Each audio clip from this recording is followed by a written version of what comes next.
Greetings, everyone.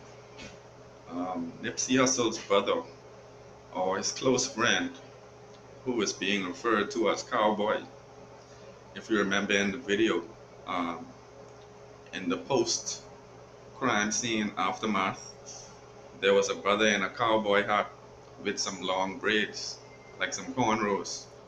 Well, apparently, his story isn't sitting too well with the broader public, namely the Rolling 60s Crips organization has begun to press and interrogate Cowboy due to his story being a little inconsistent and a little too out of the ordinary.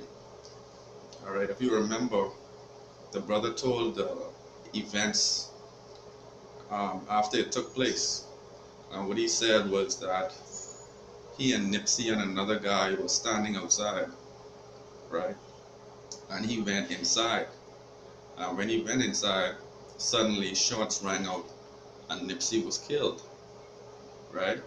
But when I watched the story initially, um, I immediately found him to be suspect because it's just so coincidental that you would leave his side for a few minutes and suddenly Nipsey Hussle was shot.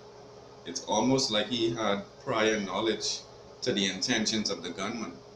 Now, I don't want to get this brother killed by making these suggestions, but I would like for a few of us to consider that not everything that we see is the way it seems.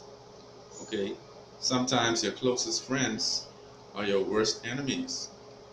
Okay? And many times, well, the only time that betrayal takes place is with people who you are familiar with, right?